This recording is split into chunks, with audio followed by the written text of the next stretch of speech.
أحييكما وهنيئا لنا وجود الدكتورة يمنى العيد معنا هذه المرة لأول مرة في الجزائر، وهي العضو الأبرز في لجنة تحكيم جائزة الملك حداد. عاشت مراحلها كاملة وساهمت في صدقيتها وصرامتها، وعملت على أن تكون هذه المسابقة فرصة لإبراز الجيد والواعد من الكتابات الروائية.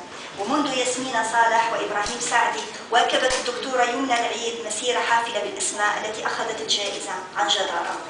وهنيئا للقارئ الشغوف بالرواية صدور الروايتين الفائزتين، مفترق العصور لكاتبتها عبير شهرزاد، وتراس ملحمة الفارس الذي اختفى للكاتب كمال قرور، لتضاف إلى المتن الروائي الجزائري ولتحظي باهتمام النقاد المتزايد، نقاد العرب، المتزايد بالرواية الجزائرية.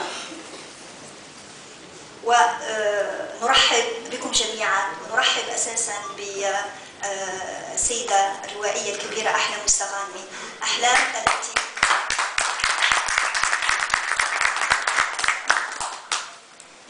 التي تعد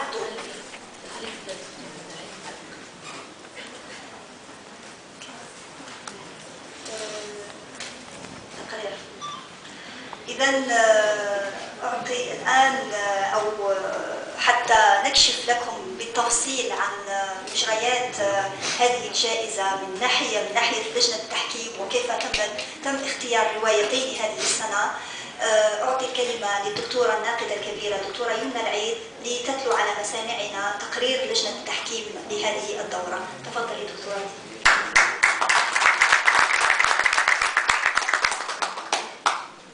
مساء الخير جميعا، أصحاب المعالي، أصحاب السعادة، الزملاء الكتاب، الحضور الكريم. الحياة سرة تقول فلسفة النقد اليوم، والرواية هي هذه الحياة نقول. وقد تقولون الرواية عالم متخيل، أما الحياة فهي ما نعيش ونحيا على أرض الواقع. صحيح، ولكن هذا العالم المتخيل عالم الرواية هو ذاكرة ما نعيش ونحيا، وهو بصفته كتابة حصن لهذه الذاكرة، هو ديمومتها وديمومة زمن حياتنا الهاربة. هذا المتخيل هو ما يبقى، يمحو الزمن وتطوي الحياة فنكتب ونحكي الحكاية. هذه الحكاية هي حكايتنا في مكان ما وفي زمان ما ومع آخرين. نكتب لنحكي، فيرتسم ما نرويه عن الحياة عالما له طابع الحقيقي، لأنه فني. وحده الفني قادر على أن يجعلنا نصدق أن ما كنا نعيشه حقيقي، وأن ما مضى قائم، وأن ما يرويه لنا هذا المتخيل هو حياتنا. عالم متخيل صحيح، لكنه يرينا ما لم نكن نرى، وينطق من غاب في الصمت. تنهض عوالم المتخيل الروائي واقعا أكثر رسوخا من الواقع الذي نعيش. هو المرجع والحكاية حكايته، لكن هذا المرجع يمضي في التحول باتجاه الحلم. يحمل المتخيل السردي أحلامنا، ينسجها عوالم تبحر في فضاءات الكون، تطير، تحط، ترسو، تدخل البيوت، تغوي أصحابها بالسفر داخلها وبالإصغاء إلى ما تحكيه.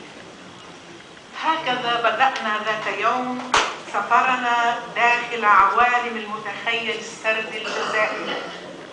نصغي إلى الحكاية، حكايتكم، كأننا كنا نعيشها معكم. نعم، كنا نعيشها في عوالم مالك حداد ومحمد دين وكاتب ياسين والطاهر والطار وغيرهم كثر. ما زالت عوالم المتخيل السردي الجزائري تهوينا بالسفر داخلها، فنقرأ إبداع المبدعين والمبدعات ممن ساهموا ويساهمون في إعلان شأن الرواية العربية. نسافر داخل عوالم أحلام التغني المتألقة بإبداعها وبعشقها للجزائر. وبهذه مبادرتها عنيت جائزة مالك حداد التي يشرفني ويسعدني أن أشارككم هذه المرة الاحتفال بها وبالفائزين الفائزات بنيلها. إنه احتفال بالإبداع الروائي الجزائري العربي. إنه احتفال بصاحبة هذه المبادرة الروائية أحلام التغني، وإنه احتفال بجهودكم، بجهود الذين احتضنوا هذه الجائزة وحرصوا على رعايتها. عنيت المدير العام لمؤسسة تلفزيون الجزائر السيد حمراوي حبيب شوقي، ومدير الديوان الوطني السيد حكيم نوصع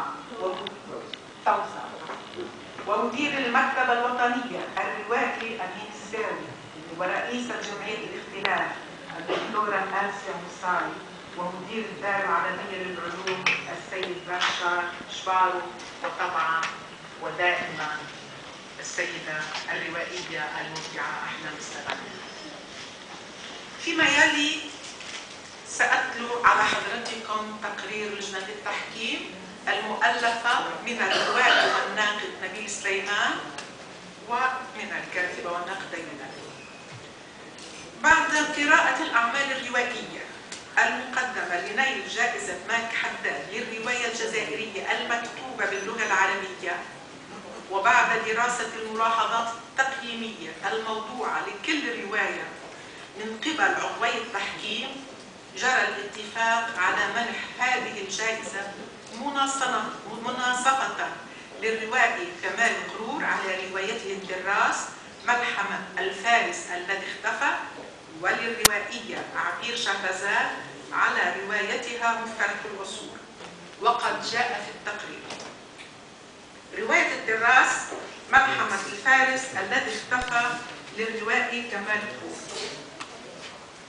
ترسم هذه الرواية أخيولة البطل الشعبي الدراس وست الحسن والثورة على العماليق الغزاة والسلطة الفاسدة في شخصيات الجنرال والمحافظ والإمام.